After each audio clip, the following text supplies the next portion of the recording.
चांद की ऐतिहासिक यात्रा के बाद धरती पर लौटा आर्टेमिस सेकंड दल। ह्यूस्टन में पहली बार साझा किए अनुभव। चांद की ऐतिहासिक यात्रा पूरी कर लौटे आर्टेमिस सेकंड मिशन के चारों अंतरिक्ष यात्रियों का स्वागत किसी हीरो से कम नहीं था। प्रशांत महासागर में सुरक्षित लैंडिंग स्प्लैश डाउन के बाद जब ये दल शनिवार को ह्यूस्टन स्थित जॉनसन स्पेस सेंटर के एलिंगटन फील्ड पहुंचा तो वहां तालियों की गड़गड़ाहट, भावुक गले मिलन और खुशियों का माहौल देखने को मिला। अंतरिक्ष यात्रियों ने ह्यूस्टन पहुंचकर पहली बार सार्वजनिक रूप से अपने अनुभव साझा किए। नासा के प्रशासक जारेड आई जैकमैन ने इस मिशन को मानव इतिहास का सबसे बड़ा साहसिक अभियान बताया। 10 दिन की इस ऐतिहासिक यात्रा के बाद दल के सदस्य पहली बार अपने परिवारों से मिले, जो इस मिशन का सबसे भावुक पल बन गया। इस मिशन में नासा के अंतरिक्ष यात्री Reid Wiseman, Victor Glover, Christina Koch और कनाडा के जेरेमी हैंसन शामिल थे।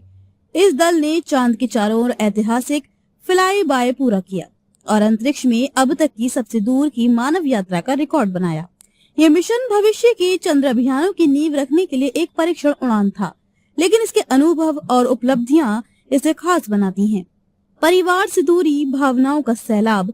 मिशन कमांडर रीड वाइसमैन ने कहा कि 2 लाख मील से ज्यादा दूरी पर रहना आसान नहीं था। उन्होंने भावुक होते हुए कहा कि अंतरिक्ष में रहकर सबसे ज्यादा अपने परिवार और दोस्तों की याद आती है।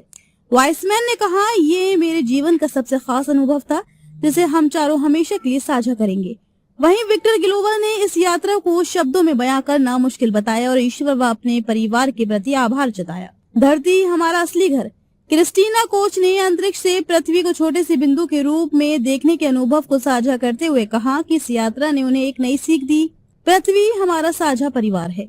उन्होंने कहा कि एक टीम क्रू का मतलब सिर्फ साथ काम करना नहीं, बल्कि हर परिस्थिति में एक दूसरे का साथ निभाना होता है। जेरेमी हैंसन ने मिशन के दौरान जॉय ट्रेन शब्द का जिक्र किया, जो टीम की सकारात्मक ऊर्जा का प्रतीक था। उन्होंने कहा कि ये मिशन सिर्फ विज्ञान नहीं, बल्कि इंसानी भावनाओं और जुड़ाव की भी कहानी है।